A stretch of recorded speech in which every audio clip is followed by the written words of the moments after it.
The big preoccupation, whether it's an investor or whether it's a citizen of the country, is the election results. The 6 phases over, 3 more to go, and then of course the March 13th exit polls and the May 16th counting. Voting has ended in 117 Lok Sabha constituencies as of now, and Mumbai saw an 11% jump in voter turnout. This figure is of course well below the national average, but it has crossed the 50% figure for the first time in 15 years, we understand. Well, to put into perspective Maharashtra's performance, Mumbai's, as well as the prospects for the UPA nationally, we have a person who's of course in the inner circle of decision making in the UPA and the Congress. Prithviraj Chavan, the Chief Minister of Maharashtra, joins in. Good morning, Mr. Chavan. Can you hear me? Good morning. Yes, I can hear you. All right. Thank you very much, sir, for joining us. First up is the turnout in Mumbai. As we were just reading out, we're not very proud of that 55% kind of turnout, but this is the best that Mumbaikars have done in 15 years.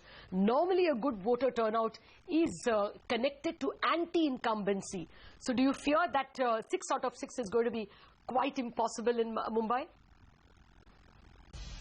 No, I think there are many reasons why we will do well in Mumbai. As you know, more than half the people in Mumbai live in slums. And the Maharashtra government took very critical decisions which have been long overdue in favor of slum dwellers, particularly the change of cut-off date from 1995 to 2000, and also the structure protection policy. Besides, the infrastructure has come up. It has taken time, but whether mono, metro, the Eastern Freeway, the East-West connectivity, many new infrastructure projects, including the T2, the T2 connectivity, all the infrastructure is now being used by people. And I believe that high voter turnout is because of many reasons. One is that the voter lists are now much more accurate in photographs and all that, so duplicate names are being removed. Second thing, there has been a huge NGO campaign urging people to vote, and there's also a minority turnout has been exceptionally high, and of course the first time voters also have this time decided to vote. All these factors together, no one factor will swing the outcome in one particular direction. I'm quite hopeful that we'll do very well in Mumbai. Well, Mr. Chavan, we would like to take you on many of the points that you are making. But first up, even a person who's usually very sympathetic, or at least, more considerate to the UPA's performance, Mr. Kumar Ketkar gives you just 3 out of 6. More harsher critics are putting perhaps only 1 seat, maybe Milind Deora. Your confidence is a little baffling, sir, especially because, after the MNS kind of almost lost its teeth, the split of the BJP vote, of the, Sena vote between Shiv Sena and MNS is also likely to be less of a factor, and that also is seen working against you. Clearly, I mean, what would you give yourself? Like Ketkar, 3 out of 6 at best? No, I think there's one more factor which indicates which way the wind is blowing. We had a large rally in Mumbai which was to be addressed by Mrs. Gandhi. In the morning itself, we were told that she may not be able to make it for health reasons, and we had to make alternate arrangements. Mr. Rahul Gandhi came instead. Now, there was a rally addressed by Mr. Modi the very next day in the very same ground at the same very location. Now, the crowds attracted by Modi and crowds, in spite of a change by the UPA rally, where there was no comparison. UPA crowds are at least twice that Modi attracted. And the vibrancy of the crowd, the response and enthusiasm of the crowd was to be noticed. I think, let us not forget that 55% people of Mumbai live in slums.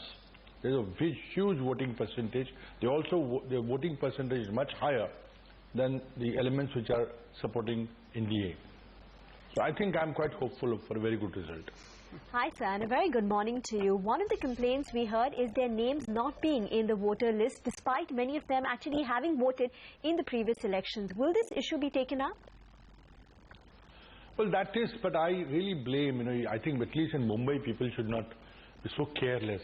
This time the names were on the website. If a corporate executive, and I read the name of one top corporate executive whose name was missing. If you are boarding an international flight, you recheck your reservation 24 hours. Now, couldn't you get your secretary to check whether your name is there or not about a week or 4 in advance? I can understand if slum dwellers complain, but why should corporates complain that their names are missing? They have been just careless. No, I completely take your point on that. We could have been careful, but perhaps when you voted for 6, 8, 10 elections in the past, you kind of take it for granted. It was a bit of a nasty jar for some people that their names were not there. But Mr. Chavan, you know, on another note, what's your worry about the, assembly poll itself? You actually get into a fairly serious anti-incumbency trend. You've got a double anti-incumbency in the centre with 2 terms being done by the UPA. In your case, it is 3 terms. And also double anti-incumbency in the sense of both the centre and the state. You have a tough fight on in October, isn't it?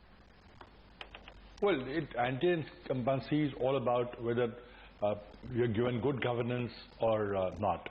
Last time in 2009, we had an anti-incumbency at centre of 5 years, and in the state elections for 10 years, but still people voted for us with ever-increasing margin.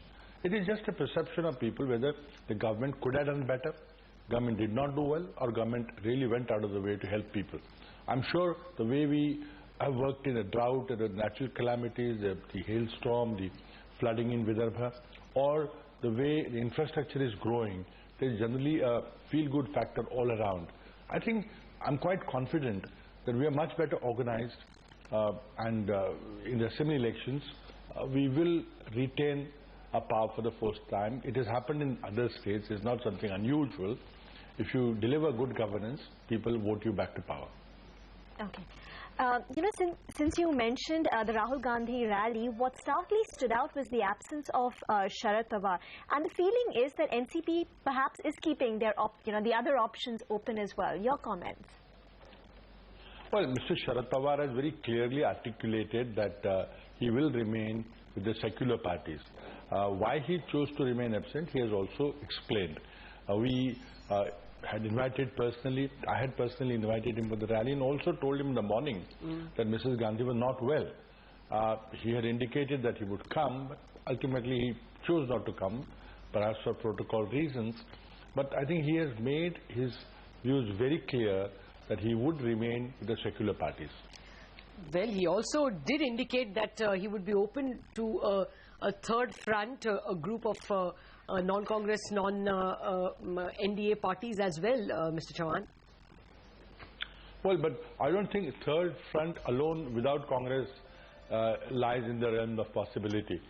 If at all NDA manages to get a good number but they're not able to form the government, then the option of Congress and third front coming together is a possibility as it has happened before. I don't think there can be any government, a non-BJP government, without Congress. You are seeing that as a possibility at all, Mr. Chavan, that there is a non-Congress, non-BJP government which Congress, like it did in '95, might support from outside? Unlikely, but I think Congress party will remain within the government fold. Of course, the possibility of who emerges the leader will depend on whether UPA gets more votes or whether the combined third front, minus the communal parties, get more seats. And it will be but natural for the larger group to lead the government. What options would you give that? I mean, if you were a betting man, what would your order of expectations be? Would you give the third front a decent number of bets? What are your bets for the 3 combinations, UPA, NDA and third front? Well, I'm not a betting man, but I'll tell you one thing. Mr. Modi or BJP alone will not be able to cross 180 or 170, which according to me rules out Mr. Modi from becoming the Prime Minister. Now, if they're able to get support of the unaligned parties or the so-called third front parties for alternative BJP leader, that is one possibility. Not a great possibility, but that is one possibility. But the greater possibility is for Congress and the third front to come together. And give an alternate government. Okay, well, Mr. Chavan, coming back to closer to Maharashtra and to Mumbai, actually, there was a lot of bad vibes in Mumbai, at least because the Adarsh scam was overlooked and Ashok Chavan was allowed to contest on the Congress ticket. It is immaterial whether, Ashok Chavan does well in Latur. That's another matter altogether. He may still win.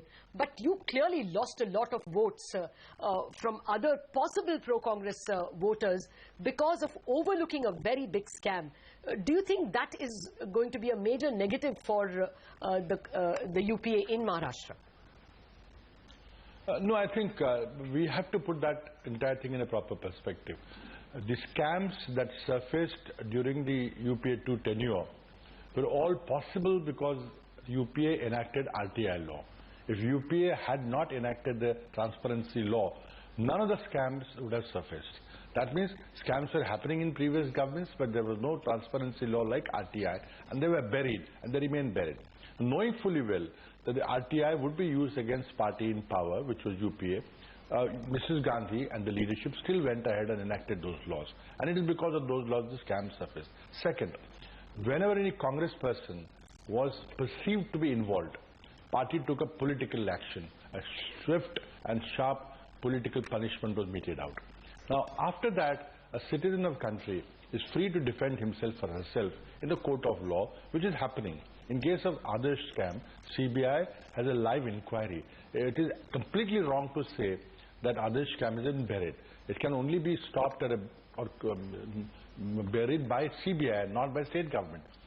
The action is by central government, and central government is looking at it against Benami transactions, action against officials who did not report, acquiring property, all those things, including action against Mr. Ashok Chavan, who is fighting not from Latur but from Nanded, is going on. Now, whether we lose votes because of his candidature, we'll see on 16th. Okay. Who will be leading the party's campaign in the assembly elections in a few months? If there is a poor showing, say in these elections, will that have any bearing on the assembly elections? And do you think perhaps then the Congress might get in a masked leader like Ashok Chavan? Well, that is speculation. I think let's leave speculation for results to come. I think I'm sure that the Democratic Front Alliance will come back to power in Maharashtra with a thumping majority. Well, Mr. Chavan, I don't think voters are going to forgive scams in the UPA simply because it was because of the UPI's Right to Information Act these scams were unearthed. It doesn't really work like that with voters. It is the scam that will... It is a fact. Maybe it is a fact. Voters, maybe we will not be able to convince the voters, but that we intended to clean up politics. No other party did that. That is for voters to not judge. No, and the fact that we have taken a political action. Well, we clearly take your point that you were brought into Maharashtra politics because the Congress really wanted to have a cleaner setup. Things had gotten clearly out of hand. But even that action of getting a clean chief minister in to clean up the mess really got a bad name with the ticket being given to Ashok Chavan. You lost whatever goodwill you could have got. I think that is one fact. I personally feel that if you look at the cases in Maharashtra of the two former chief ministers, Mr. Nilangekar and Nantule, they were also given political punishment. But later on, through the due process of law, after many, many years, they're exonerated. Now, so the possibility of Mr. Ashok Chavan being exonerated is equally high. The point is, after having given him a very harsh punishment politically, we prejudged him on perception. Now, to continue to banish him from public life, I think it was considered by the election committee that no, it may be unfair to banish him, that he should be given a chance to defend himself in courts, which he is doing. We understood that you yourself presented to the election committee very strongly against giving him a ticket, right? No, I think that is entirely incorrect. What I told the election committee is between me and the election committee. Okay. I have never said what we discussed in the election committee. That is unfair. I gave my frank opinion about every seat Okay. Okay, so there's just some bit of minor details, not really election and UPA prospects related, but still important from a Mumbaiker's and a real estate point of view. You know, the new Maharashtra Housing Regulation and Development Bill of 2012, critics are pointing out some huge gaps between what was expected after the central bill was passed and the latest form of the bill. I'll just begin with one or two objections with which Mr. Vivek Debroy has raised. You know, if the promoter defaults under the bill, he has to return the money with an interest cap of 15%. Highest possible interest is 15%, but if the buyer defaults, the penalty is equal to the default. This is patently unfair. Are you going to look at changing any provisions of the Act? Well, let us understand that Maharashtra is the first state in the country to enact a housing regulator law. The law was pending in the central government for over a year. Finally, central government has notified the Maharashtra law. The national law is has not yet become an act. It's still pending. Now, if there are any glitches or any rough edges in the Maharashtra law, we're certainly going to willing to look at it. But we have given protection to the flat owners like no other state has given. Well, are you giving us a commitment that you will look into some of the objections in the bill? Because there are more. Absolutely. All laws that are enacted, and particularly new laws, when we really break new ground, there are certain uncertainties. We're open to suggestions, and I'm constantly in touch with the real estate associations. If they suggest no, that is the problem, sir. That is the problem. Everybody has So that is the problem. The law seems to be in favor of the real estate builders and promoters, actually. You know, the original form of the same amended law said that, you know, promoters can collect 10% from buyers before they get all the clearances. The amended version says they can collect 20% before they get all the clearances. Sounds clearly in favor of the realtors. No, which amendment are we talking about? We just enacted a new law, which has not yet been functional. So there is no amendment to the law. No. We have just got a new law. No, exactly that law. If you're talking about the central law, compared to the central law, I'm only talking about the national. I'm talking about the state law. Okay, but compared to the central law, it sounds a little more regressive, allowing the promoter to take 20% of the money from a home buyer before getting all the clearances, whereas the central law doesn't give you that kind, gives you only gives the promoter only right to collect 10%. Sounds clearly regressive. No, we have discussed this law over a couple of years, and if there are any difficulties, we're certainly willing to look at it. But I think this will be extremely pro-flat owner kind of legislation. They have now a redressal mechanism, an appellate mechanism. I think these are the steps, whether it is a decision about the slums, whether it is a decision about deemed conveyance of properties to Mumbaikars, whether it's a decision to redevelop the Mahara colonies, which will give us lakhs and lakhs of tenements for distribution to people, whether it's a township policy, whether it's getting more money into the government coffers by charging for concessions which are given free earlier. There are many reforms in the real estate sector that we have brought. Okay, just one last question from my end. If the Congress has a good showing in this election as well as in the upcoming assembly elections, tell us the top 3 things on your agenda for Mumbai as well as Maharashtra. Mumbai will continue with the development projects. We'll decongest Mumbai by encouraging cluster development instead of a single building development which leads to pencil type of structures. We also decongest Mumbai by encouraging new integrated townships which will have economic activity as well as residential and recreational activity and educational activities to schools, colleges, hospitals all together. So new townships our own manifesto talks about 100 new urban clusters. I think Mumbai and Maharashtra will benefit most out of the central government initiative. But there are new ideas on the slum redevelopment, merging, integrating the Rajiv Awas Yojana concepts with the slum rehabilitation that we have in Maharashtra. Well, somehow I don't... And of course, projects like Coastal Road and projects like the Trans Harbour Link, the Navi Mumbai Airport. These are the top 3 projects that will finish from Mumbai, will complete from Mumbai, and of course trying to get more reasonable environmental laws. Okay. Well, somehow most of the election surveys don't share my colleague Rima Tendulkar's optimism at all. Almost all the surveys are giving you something like 10 seats in Maharashtra, Mr. Chauhan. I mean the UPA NCP combined, the Congress NCP combined, and in Mumbai itself, very sympathetic observations give 3. Most observations, expectations or estimates are at 1. What are you going with? Honestly, that's the last question, really. Well, I think the opinion polls and surveys have been wrong in the past. Only in terms of marginal intensity, sir. I mean, if they gave 1 seat, then probably the result would be 2 seats. But if the polls are giving you 1 seat in Mumbai, you can't get really 6. No. Point is this: we're doing very well because of the factors I counted. The minority voting almost 10%. The slums are voting in a large percentage. I think in 2009, if you remember, UPA has given 145, 150 seats. We got 206 seats. So I think polls are all right, but I think let's wait for the results. Fair enough. We're all doing that. Thank you, Mr. Chauhan, for sparing time for us this morning.